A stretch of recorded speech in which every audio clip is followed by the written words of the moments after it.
20 times the champions of it. And Bono's in and scores for Manchester United. On an Old Trafford hat-trick here, Mo Salah. Oh, yeah!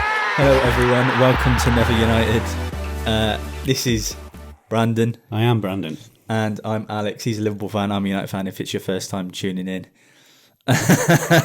You're buzzing. I am buzzing. You got up out of your chair when you thought Bournemouth had scored with the last kick of the game. Yeah, so... What I thought was the last kick of the game, by the way, but we played about 150 minutes. I was about to say, I don't know where he got it from, but Smith went off for the 38th time in that game, bleeding for the 15th time. Over 2.5 bleeds from Smith. Talking of over 2.5, I just want to say I was pretty good during that, considering there was a lot of to and fro. I celebrated a couple of goals. There were enough goals. I celebrated a couple of celebrate. goals. I did have a little cheeky bet on.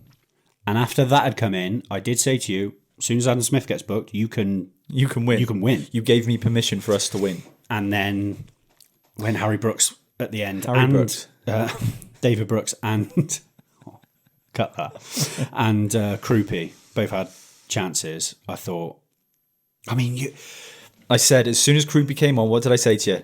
He scores. Yeah, you looked so vulnerable, but so dangerous. It's madness. It's a story of Man United this season. I'll tell you what I will say about this season. I'll take looking fragile at the back if it means that we can play attacking, expansive, entertaining football and look like we're going to score every game. That wasn't there last season. It is there this season. But it's a killer because I know after that fourth goal, we're 4-3 up, 10 minutes to go. I know we're going to concede. You said it when we were watching it that when you were winning, when you were losing, you should be playing like that when you're winning. You got ahead, didn't carry on playing like that. Yeah. It's I don't know what it is. Nerves. Yeah, the mentality. The United team have got a bit of a fragile mentality in terms of being comfortable in the game. They don't feel like they can see the game out, and it's hard because I don't want to blast them for conceding 4 when the game was nuts. Yeah. But a brilliant game for anyone to watch. What a game. Yeah. What a game. And why the Premier League is so good. And I absolutely loved it, and it killed me at the same time. But it's great to see Man United scoring goals. It does have an element of the Klopp's when he took over for you this season. All right, we'll concede 3, but we'll score 4, or keep yourself in the game. The stat at half-time, you're 300 and 400 or whatever it is, leading at half-time and never lost. It was under threat. It was under threat, but again, you still managed to keep it going. And for what you've been through, that is an absolutely ridiculous statistic. Yeah, it is. It's mental. Oh, you mean I'd have loved it to have come undone tonight. I would have loved it because if there was a night for it to come undone, it was tonight. It's just ridiculous. Basketball game. Can I just mention one player that I know you hate and I absolutely love and United fans love? Bruno Fernandes. The quality that guy has time and time again, and it feels like I'm doing something that everyone else has done already, speaking about Bruno Fernandes' quality, but it never feels like it lands with most Premier League football fans because they're so built up, and in that rivalry, they hate Bruno Fernandes because of his antics and stuff like that. The quality goes unnoticed or doesn't go appreciated. Bruno Fernandes is the best player that we've signed since Ferguson left. He is the best player in the Premier League. He has got absolutely everything to his game. Look at statistics, best defensive numbers, ball recoveries. He's doing everything in terms of his defensive work. Most chances created in the Premier League. Assists more than anyone else. Goals, he's right up there. Every single season, that guy turns up for us. And United don't deliver enough on the pitch for what he deserves. That guy deserves a Premier League title. And it's going to be absolutely devastating that he's going to leave that club eventually without one. If ever a player deserved a Premier League, it's Bruno Fernandes. Gerrard. Come on. I get your point. I take your point. Especially your point about his antics and things like that. Because take my Liverpool hat off. He's a quality player. when the question was coming out about his captaincy because of his antics, I was fully on board with that, as in, he's not a captain because he messes around too much. He's not even emotional in that sense, but he was doing it tonight. He scored the free kick, unbelievable free kick, technique out of this world. And of course he's going to G up the crowd.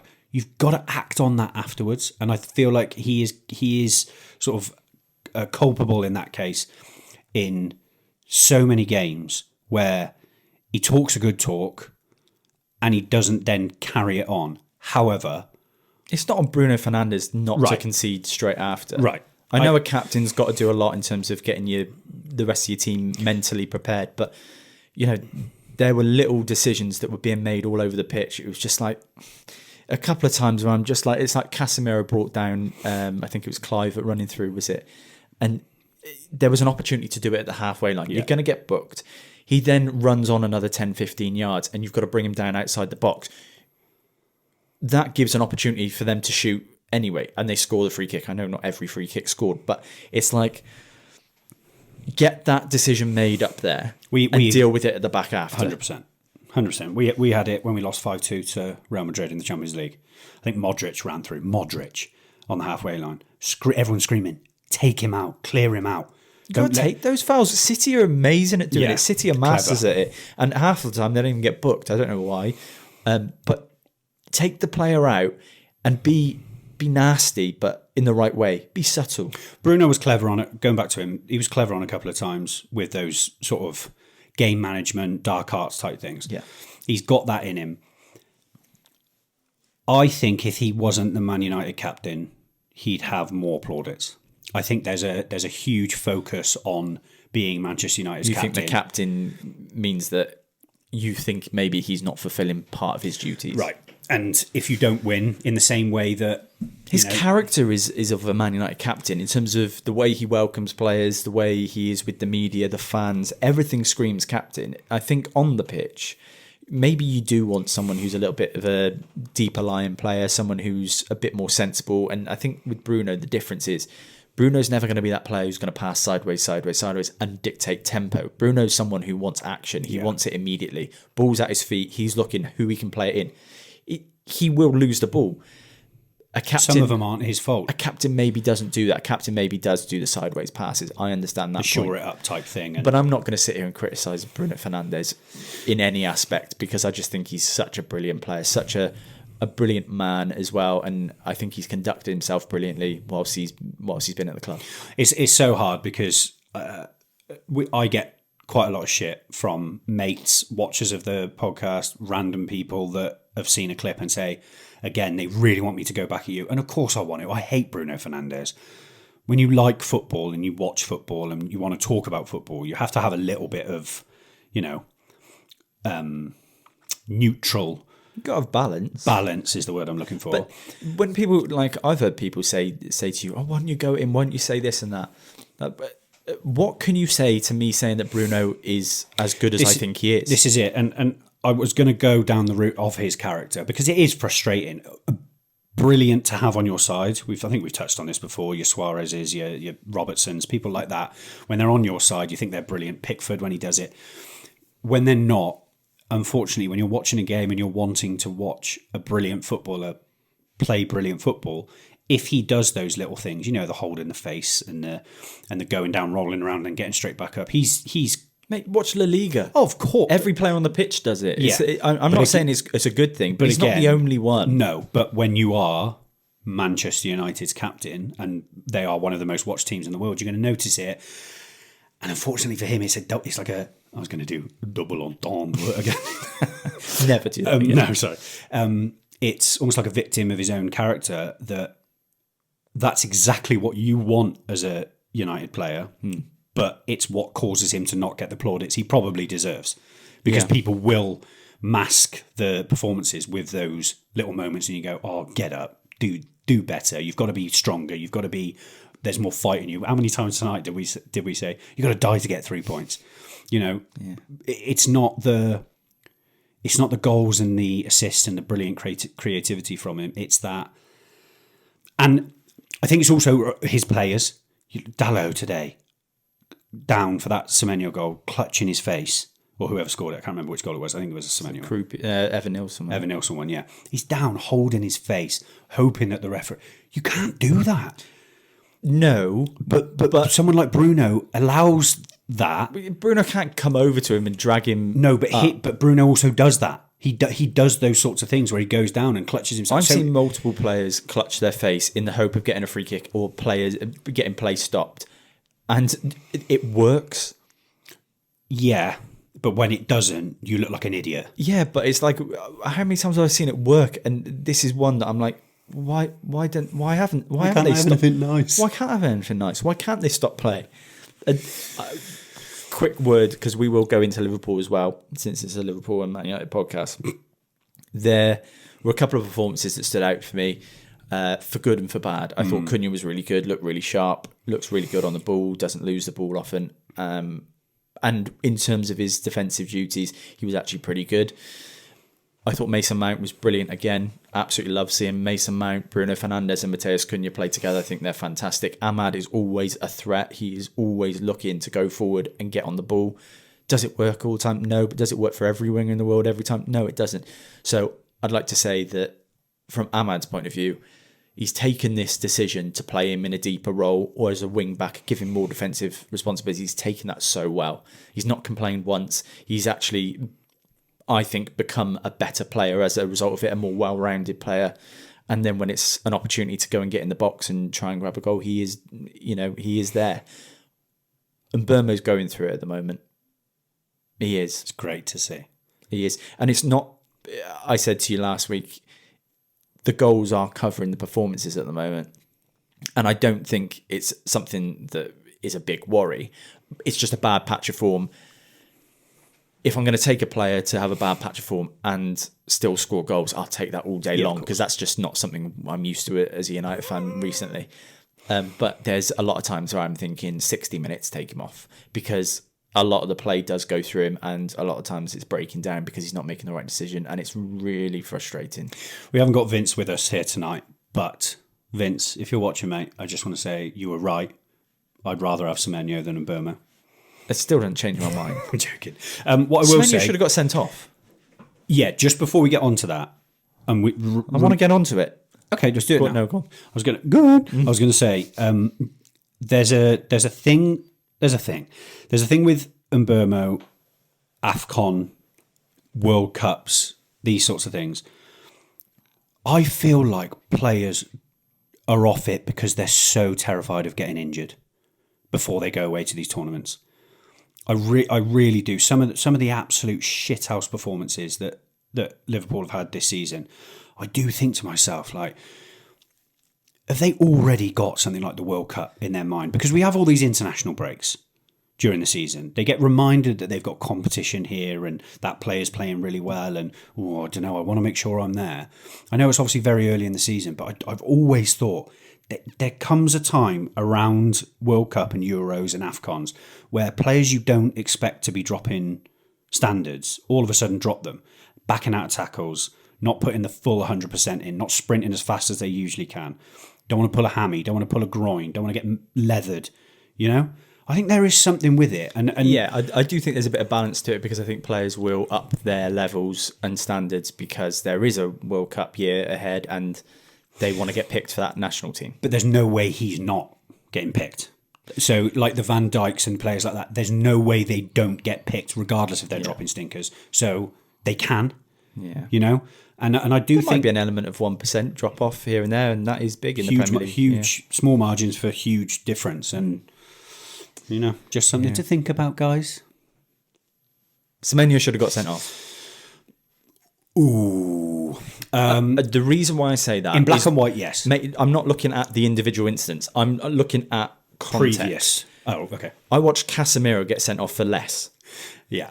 And I think the inconsistency is what's frustrating. There's players that get sent off in the Premier League or get booked in the Premier League because of who they are. Yep. The referees have this preconceived notion. This is Casemiro. He likes a booking. Maybe he's a little bit aggressive sometimes. Here's a red card. Semenyo, a winger, a forward. Now, Semenyo can lose his head. We've seen that. But The VAR didn't do anything about it. I thought that was strange. Well, obviously he's given the yellow card on the pitch. He doesn't think the VAR doesn't think that there's enough or sufficient evidence to overturn it, which means you're left with a yellow card, which is a bit wishy-washy because it could be a red, and it's that middle ground. If the referee, Simon Hooper, gives a red card, I think it was a red card. But if he gives a red card, I don't think the VAR overturn it To a yellow, no.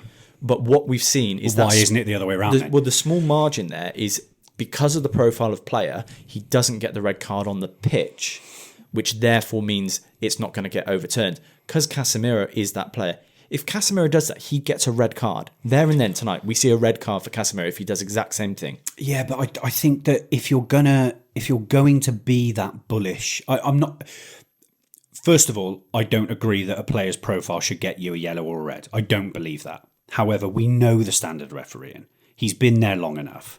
You know, like the Casemiros, he does put. Look at that tackle today. He should have done it ages ago. But even then, even when he doesn't do it on the halfway line, he'll still go and put that rash tackle in. So he continues to sort of feed into that narrative that he's reckless and that he'll do anything to get a yellow. I'm not saying it's right. This isn't a tackle or like a stray leg or something. This is grabbing someone by the throat. Yeah. And if you watch that back, did he not grab Dallo by the throat? Am I seeing things? He does. Playing devil's advocate, really trying not to either wind you up, which I want to do, but just from a black and white and rule point of view, he makes contact with his neck. I think what saves him, aside from the fact that he's a nice, happy little winger that does never get involved in anything, is that it starts there and goes up. So it's that. I don't get how that's any better. I know, because you could say, okay, well, if I'm going to punch someone in the face, then I'll just tap their chest. I'll just start first. here and then I'll move my fist up there. Obviously, I'm not justifying it, but I think if it was a straight... Because it was aggressive, mate. He made a beeline for him, Also, come out of nowhere, grabbed him. I'm sorry, how is that not a red card when we have to deal with Casemiro getting sent off for the same thing? I bet it's the same. I wouldn't be surprised if it's the same ref. What I didn't say... Oh, he's useless. I said to you, I'll never give you any criticism, even if he's giving stuff against United and it like benefits us. Massive calves, massive ass. He has got a massive ass. It does my head Can't in. run, can't keep up with play. He starts sweating after 20 seconds. So do I. I'm sweating now. I haven't seen an angle, which is hilarious, by the way, because they love to show 55 angles of everything all the time. I haven't seen the angle if Hooper sees it directly. And if he does, you know, which is even worse for what we're saying, if he just catches a glimpse and turns around and sees two players going at it, and he just cards them both, and they're yellows, and hasn't waited for that in his ear first to say... He did wait. He did. Yeah. So there's no excuse then. Because you have to at least have they have to at least have a look at it. And that is not definitive enough for the VAR to say, nothing there, Si. You carry on, mate. It should be, just go and have a look at this, mate. Yeah. And this is me desperate for Semenyo to stay on the pitch. But we need to encourage referees to go over to the monitor, have a look, but make your own decision still. Because whereas they're still influenced 99% of the time, a referee's going to the monitor, he's changing his decision. Well, because you've listened to the tapes when they release the audio. They're not saying this could be one way or the other, so go and have a look at it and then I'll give you my opinion. It's, we think this is a red card. We want you to go and have a look. Well, they want it to be clear and obvious, so they won't send the referee over if they don't think it's clear and obvious error. So I understand that point of view, but I don't understand how that's not violent conduct if you're grabbing a player by the throat and you've made a beeline for him. It's premeditated. This ticks all the boxes of violent conduct. Yeah, and it was with some. It was like malice aforethought. It would hold up in court, mate. You'd get someone sent down for it. It was with a good lawyer would have him. The VAR thing. It's probably a sending off. I'm over the moon. It wasn't. You were actually over the moon. It wasn't because you said that we can't play against 10 men. Well, we can't play against 11. But it's that just that thing of telling them. It's like when you tell someone not to think of an elephant. You know, they're immediately going to think it because it's been put into the universe and it's been out there. You say things to them, and they say, "Oh, I do think you need to have a look at this, mate. We think it's a red card." And then they have the VAR, the assistant VAR. The person who's monitoring the clips, they're all chipping in. Drives me nuts. Yep, did my head in, and I think that was a decision that didn't go for us. There was about 50 handballs which didn't go, which they were. That was another thing with much of a muchness. Hooper and the VAR. There was one on the edge of your box. A Bournemouth player, I think it had brushed his arm or something, and Simon Hooper whistle to mouth, about to blow up, and then I could see the cogs working in his brain of going, no, I won't do this, because obviously if they then go and score, then I'll let VAR have a look at it. That's not refereeing the game anymore. Yeah. You know? Yeah. And if they're going to back his on-field decision anyway when it shouldn't be. Yeah. There's in one game you've had so many different. I don't think he had the worst game, Simon Hooper, tonight. I'm not angry at referees, and United threw that away, and it's our own fault. The things that annoy me are consistencies, and the things that annoy me are when our players are treated differently to others. And I'm not saying it's just our players. There are plenty of players in the Premier League that would have got a red card for that. Semenyo's not one of them. That's all it is. All right? It's great. It's great. I get to be. It's great. You got 3 points. We're level points, 26 points each. Yes, it's still not great, is it? No, but we're both in decent positions. Yep. You're still not above us in the table. You got nervous saying that then. Could happen at any moment. You asked me, do I think that we finish above you or whatever a couple of weeks ago? I think it's an unequivocal yes. What are you on about? Based off what? We're back. Because Brighton rolled over for you, and Villa rolled over for you, and West Ham, who were terrible. Hold on. I know, we should have beaten all those teams. I get that. It was really encouraging. Obviously, we've had the Salah saga. I haven't spoken about it because I wasn't on last week's podcast. I don't think it's over. Apart from the fact I think it might be over for Salah, I don't think he comes back from it still. His family should be able to come back from it. His family. He actually had a really positive game in terms of effort and things, which is what he was lacking. Obviously forced into being brought on, and if Chiesa didn't have, hadn't murdered Slot's family, and Slot doesn't. Chiesa. If all that wasn't going on, I do wonder whether Salah would have even got on the pitch. But he did, and he did brilliantly, and I was encouraged by it. He missed a sitter. He misplaced 2 really clear passes. His family were in attendance. His mum was there. There was a whole row of them. He's called them there because he thinks it's his last game for Liverpool. Right, and I think... And he even said that, didn't he? Yes, and even after then you get brought on and you get a great reception from the cop and the ground in general, and he didn't make an over-the-top effort to sort of say goodbye, taps the badge and things like that. And I would be really surprised if Salah had done... He knows he deserves a good send-off. I'd have been shocked if... But I still... His agent will be at him whilst he's away. If someone plays himself into form, Szoboszlai, when he played on that right, in a couple of different games, has looked really competent there. He looks like he's thriving, being a little bit more forward. I just wonder if he'll think, I don't know if I want to go back there. Let's have a change. I don't know. I don't want him to go purely based on the fact that I want him to have the send-off he deserves. I've said it a couple of times. It makes me feel sick to my stomach that he would just go, right, I'm signing for Al Ittihad or whatever, and then we never get to say goodbye to him. That doesn't sit right with me. You're right about the agents. The problem is the agent in this situation will be understanding that his big money payday as an agent is right now. Yeah. And if it doesn't happen now, it might not happen. Rami is agent Rami. He's been pretty good with Salah and for us. When all the talk has come out and Salah's going to be moving for this and he's not going to sign a contract and they've fallen out, he's pretty vocal on Twitter to say it's all absolute rubbish. Don't listen to it. I do think you've got to feed yourself, and I think now's the time to. A word on Curtis Jones. Playing like a man possessed for us. Really good player. Yeah, brilliant player. He's very much underlooked by a lot of Liverpool fans. A lot of people say that Curtis Jones is a good stress test for how well you understand football. I think they're right. I really do. I think really techie player, and really technical, really neat and tidy, clever, very intelligent footballer. The most lazy argument that so many people do is that he holds on to the ball too long, which is fine. He does. right? He does sometimes. He nearly lost the ball in his own penalty box when he's trying to spin a player 3-4 times or whatever, gets the free kick from it, no harm, no foul. But you can't use that as the stick to beat him with, that he's not also a quality player. Do I think that he's going to be a mainstay starting first name on the team sheet type player for the rest of this season? I don't know. We've got a lot of midfield options. I think he deserves to if he carries on this form. And I've got no problem with McAllister dropping out. I think Gravenberch was really, really good again on Saturday.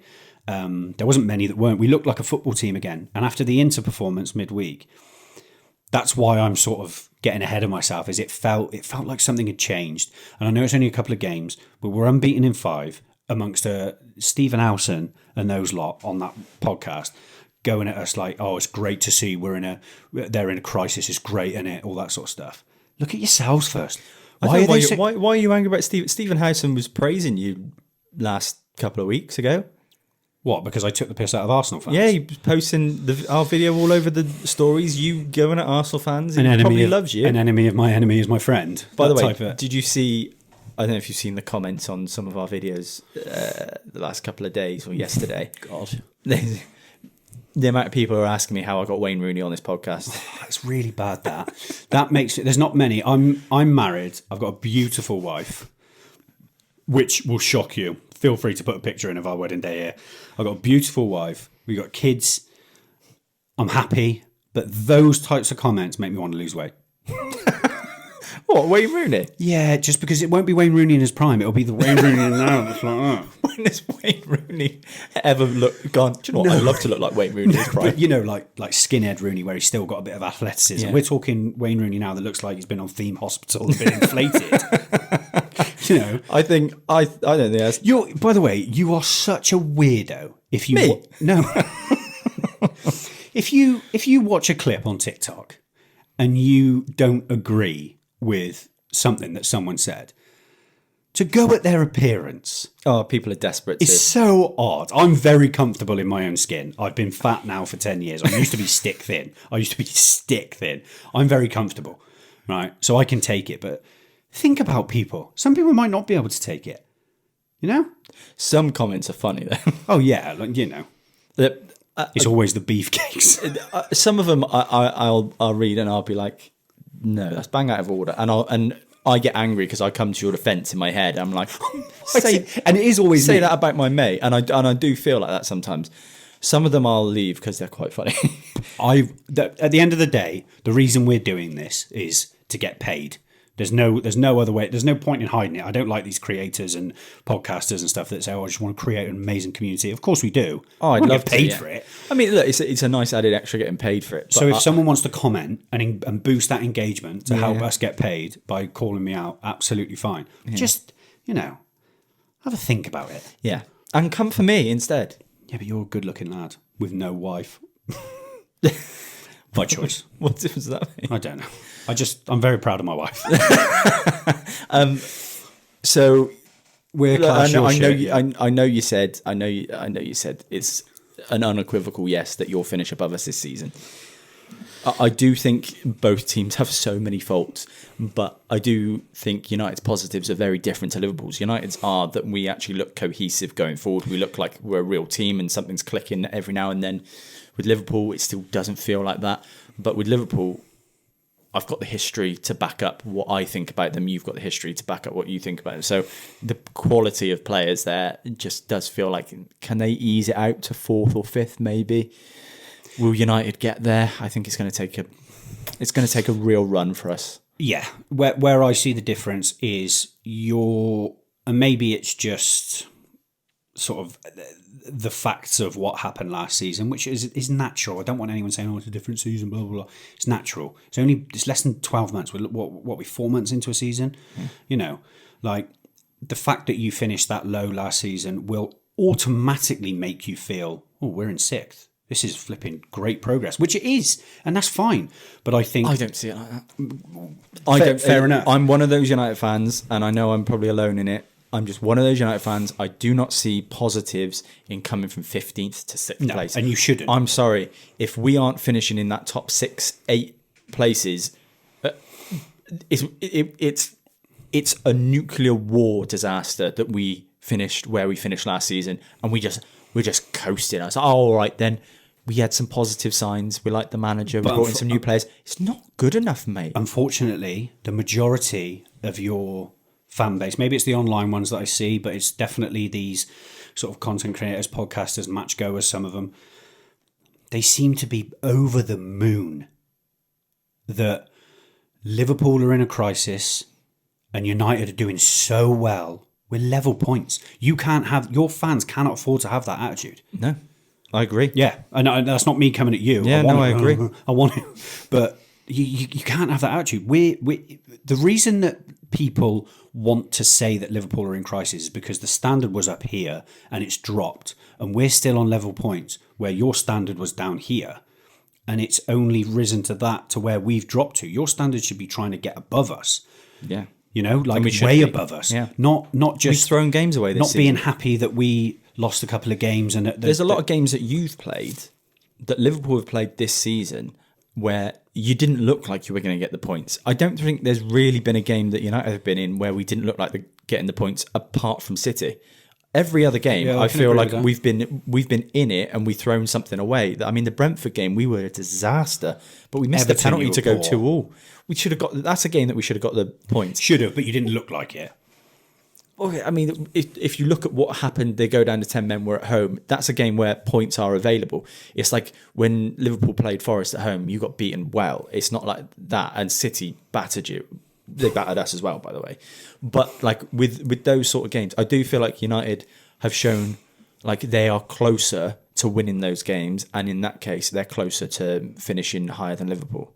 Yeah, do you know what my problem is and still remains is that I feel like our ceiling is so much higher than what you could get to. I feel like we could go on, and this, it's bias, whatever, but this is me trying not to be like antagonising. Jesus, bring on.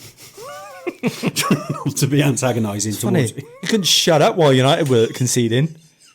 Get him on here. Okay, just brain farting. Can't think of a word.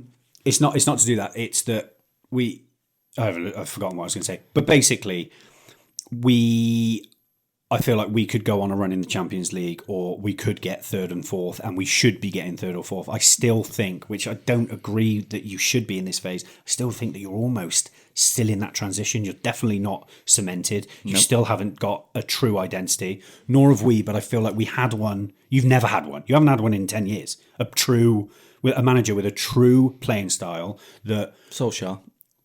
Yeah, but... It was batshit crazy and it was mental. Yeah, you can't be getting beat 5-0 at home by Liverpool. It. And yeah, which is fine, but it still wasn't a sustainable... No. You go into a game going, we know how we're going to play, we know what the lineup's going to be, we know who's going to be in what position. Yeah. AFCON isn't going to help you with that because you've got Mbeumo and Ahmad that, okay, he's not in form at the moment, Mbeumo, but they're two of your most creative and dangerous players. And now he's going to have to fit around it. I don't think Sesko's going to be up to replacing that threat of Ahmad and Mbeumo on his own. Mason Mount's playing his way into form, brilliant. He's been brilliant, Mason Mount. It's going to be a make or break for your season. We've got Salah going. We just dropped him for 3 games. You know, that's true. There's going to be players that we'll miss Ahmad a lot. Yeah. And I think that'll be the biggest miss. People will think Mbeumo because of his goals and stuff. I think we'll miss Ahmad a lot. I wonder with Dalot. I will say with Dalot, I think he's doing all right at the moment, and he gets a lot of stick. And I do think I love his personality. I love the guy. Just looks like he looks like a CGI dinosaur. And it's not his fault though. His biggest problem is he was born with half a brain, and it's really sad, and I'm really upset for him. But I do like him as a bloke, and he's got a lot of technical. Why do you like all your players as blokes? Why do you like them all as men? Do you know what it is?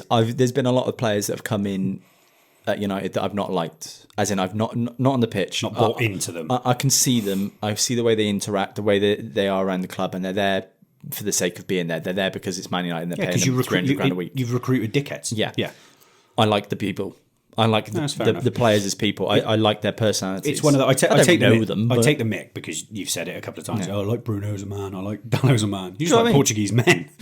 Yeah, but Abraham's all right. I take the mick, but I've banged onto you off camera, on camera about team unity and the relationship between players and fans. You have to adore those players. For you to be successful, you have to adore those players. You have to mean it when you sing about them. You have to. I actually think just this might be. We're at 34 minutes, so I don't want to do what we did yesterday and I start going French because we've been on for so long. I love that Liverpool, and to a certain extent Arsenal, although they're all copied and they're all cringy, I do love that throughout a game it is constantly player chanting, coming up with original, in our case, chants for certain players. I do feel like your United home crowd at the moment, away fans brilliant, don't get me wrong, your United home crowd are very, very generic with their songs. You're constantly singing older, the generic Country Roads, Five Cantonars, Manchester United, Yeah, but which is fine, but it's just filling the. I'm saying it from a Liverpool point of view because I notice it so much. You know, even mid game, Conor Bradley. Anfield's silent half the time. You've never been to Anfield? I have. You haven't. I drove past it once. These teams where they feel like they adore the players. The players constantly come out and say, "Oh, it was amazing when I heard my name being sung." It was Conor Bradley had one where it was made mid-game because we didn't have one for him, but he was playing so well it just came out as there's only one Conor Bradley. Same happened with Xerxes last couple of weeks ago at Palace, isn't it? Yeah, but you've also booed him off the pitch. Oh no, it was less of a boo. It was more of a boo. Thank you. He's going off. Yeah, but you don't do that by booing. Mate, look at all the teams that have clapped. It's players, hands down the worst performance I've ever seen in my life. That Xerxes first half. I've never seen a player like that. I mean, when you think of things that could go wrong, he was Vinicius Junior. Yeah, against his own team. Yeah, it felt like, I swear, bro, this guy's against us. Do you know what I mean? Though there's that. It's good that you're getting to the point where you adore these players, but I think they need to feel that. They need to feel that they truly are. Like, I've got to lift it. Like Burma, I don't know if there's a song for him. You know, he's scoring goals for you. All right, players have to earn chants and things like that. He's new. He's not going to get an instant chant. I know, but like Bruno. Come on, man. He's your captain. Yeah, I've got a song for Bruno. What is it? Bruno. Yeah, but when's the last time you heard that? Sporting like Cristiano. What's wrong with that? Nothing. I didn't hear that tonight. All I heard was Bruno. Well, mate, it was a batshit crazy game. It was 8 goals. Probably not a chance to sing your little Bruno song. But you just want to go at Man United fans. Well, yeah, of course. Yeah, but I do genuinely feel that you talk about, you said it. Oh, the ground has sucked that goal in or whatever. So carry that on. You sucked that one goal in, and then they were dead after that. No, they weren't. Yes, we were still up for it. It's just we were throwing goals away at the other end of the pitch. You only sing when you're winning. They sang it and you could hear Bournemouth singing that. You wouldn't be able to hear Bournemouth singing that if United were being loud and raucous. At 3-3, we were right up for it. Yeah, because you needed to be there. When you went 4-3 up, you weren't. I don't know. Can we move on and just name your best Christmas dinner?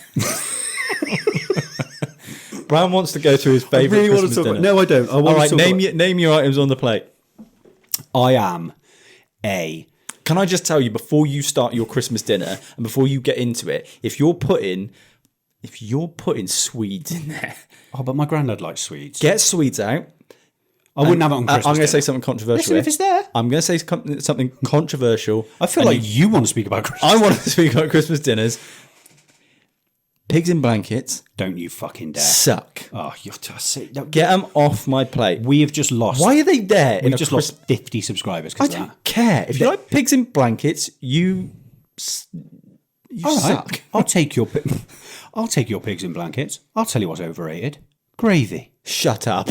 You shut your mouth Gravy right now. is overrated. It doesn't... I'll have it if it's there. Oh, sure. Put it on. Gravy. People rave about gravy. Yeah. Gravy. Yeah.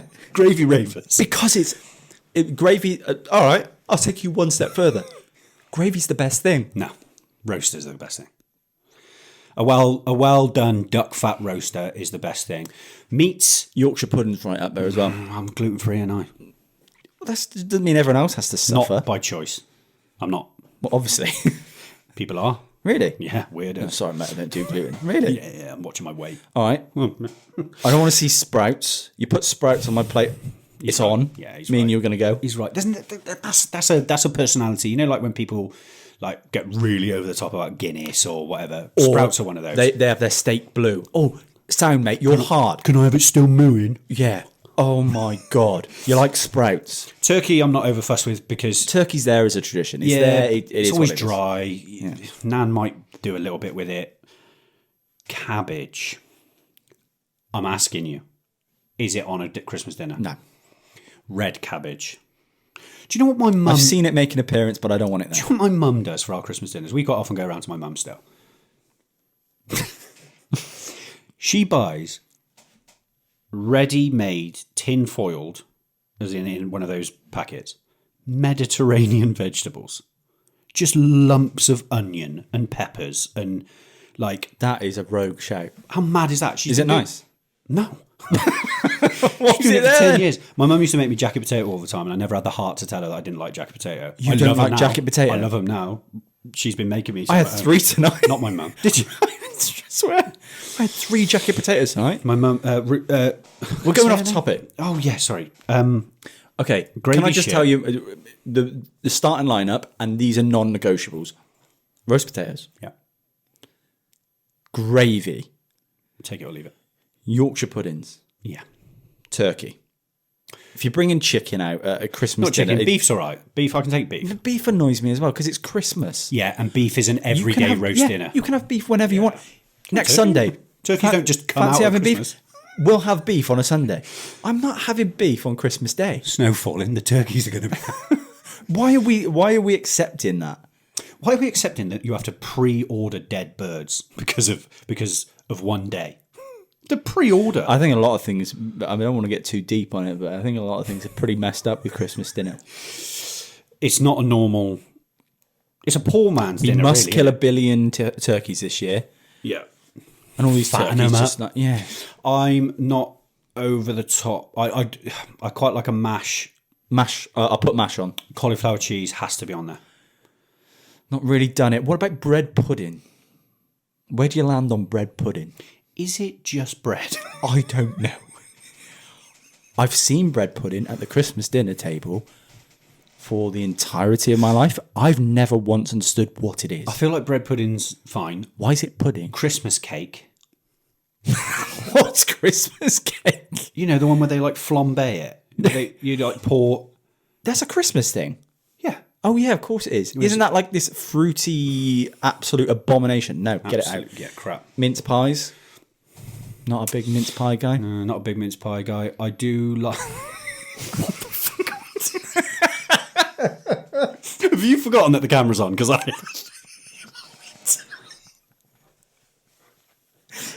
It's a Liverpool and Man United podcast. Are you a mince pie guy? I got lost. The thing is, I don't want to stop. Let us know in the comments what your favourite mince pie is. What your favourite Christmas item is. I do love a Christmas dinner. It's traditional. The family around. Yeah. I look forward to it. I always want to sleep after it. I always continue to eat afterwards. We then have the leftovers of the meats and the veggies and stuff. We don't do fucking bubble and squeak. What, That's you a do load that of bollocks. Boxing Day. Yeah, just a cold meat platter with a few extras, put them back on. Do you know what? This is going to be the first Boxing Day in 10 years that I've not been working. Yeah, that's mad, isn't it? And I'm so buzzing for it. Yeah. And I'm actually really excited. Apart from the fact they've decided not to put any football on. There's one game in there. Yeah, United Newcastle. So when I say I'm not working, technically, I'll be working that Oh, day. yeah. I'll be at Nan's as well. I'm excited to actually fully embrace Christmas this year. Are you a big drinker on Christmas Day? On Christmas Day. On Christmas Day, Right. So we do Christmas Eve. Christmas Eve. We we've always have our done. beers. Yeah, We've always done that. yeah. We used to get in at 2:00 in the morning on Christmas Day. I'd open my sister's presents drunk. Which I'd is get why told we off by had to mum. stop. Which is why we had to stop. Christmas Day now. Just to clear that up, the reason why we had to stop going too hard on Christmas Eve, because we used to go out all night and get in at 2-3 o'clock in the morning, was because Brandon one year got home and opened all his little sister's presents. For fun. I knew they weren't mine. When I So- say little sister, she'd have been 11. I'd have been 21. Not acceptable. And my mum. So we've reined it in My now. mum had to. Luckily, she was in that stage where she still slept in, so mum had to rewrap them 6 a.m. Christmas morning when she came down and saw the rabbit. I left a trail up the stairs. Well, I'm trying to put myself in your head that night because I was with you that night and we were pretty messed up. We were in the cages. I walked home from round the corner. Really? Yeah, all the way down that road. I thought we were in a taxi together. Yeah, we were. Dropped off at your house. Yeah. And then I walked all the way down. So we were pretty messed up that night. But at no point did I think I'm going to go in and open people's presents. What goes through your head? I just picture you in there going, like laughing like the Grinch, like ripping pieces of paper off. I've done... Terrible. We could have a whole podcast of what stuff I've done. No. Pints guy. Are you a pints guy on Christmas Eve or is it more Boxing Day? Christmas Eve, not Christmas Day because of the children. And I can't trust myself. No, we either have the kids on Christmas Day or we don't. And on the times that we do, I obviously won't drink, enjoy it with them. Maybe if we're at home, I'll have a little tipple. Wifey likes to have I can't remember what they call them, orange juice and Prosecco. Oh, yeah. Let's call it. Monge 2? No. I know what you mean. Baby Bix Fizz, whatever it is. It's not a Bucks Fizz. It's a Bucks Fizz. No, it's not. No, That's it's a Prosecco, isn't it? I don't care. We'll have a couple of them. Yeah. Boxing Day, all rules off the table. Really? I will get twatted. Are we getting on it? Yeah, I'm in. I won't be long. I won't be long. I won't be far. Oh, at the local, they're doing. I mean, we're just telling people our plans. Sorry, guys. At the local, they're doing a big event at 5 p.m. on Boxing Day. Are they? So we might go down. They won't have the football on there, will they? No. But yeah, We'll probably have to get in. Maybe we'll and... just get ducked here. I'll tell you what. Boxing Day. Special. Yeah, because either way, I'm going to be working. Boxing Day will be either a watch along or the build up to the United game, and we'll do a Christmas quiz, and we'll get shots in, and we'll do drinking games for it. Yeah, and you guys can join us for it. The big Boxing Day bash. Right, I think it's time we sorry left guys, I'm really sorry. To be honest, we both know telepathically that there's going to be some clips in there for the other social medias, which are Alex Goalpost. If you want to go and follow me on Instagram, I'm also on TikTok at Alex Goalpost. If you want to listen to the show on the go, you can go on Spotify or Apple Podcasts, and it's Alex Goalposts. I was Goalposts on everything now: Instagram, YouTube, TikTok. I'm nice. You should follow me. I really want to get to 10k because I can't feed anyone in the house. Yeah, get into 10k so you can get paid for humiliating yourself half the time. Yeah, we do a lot on it. We're doing a lot considering there's not huge amounts of people on here that watch us. Get in the comments, man. What's wrong with Honestly, people? I sat there earlier and I went through all of our Instagram feed and I was just looking through like some of the videos I posted and 1,000 comments, 1,500 comments. We get tens of thousands of comments on other social media. And I'm like, why is nobody in the comments on YouTube where I will actually reply? Like people going, well, you think this? And I'm like, scroll.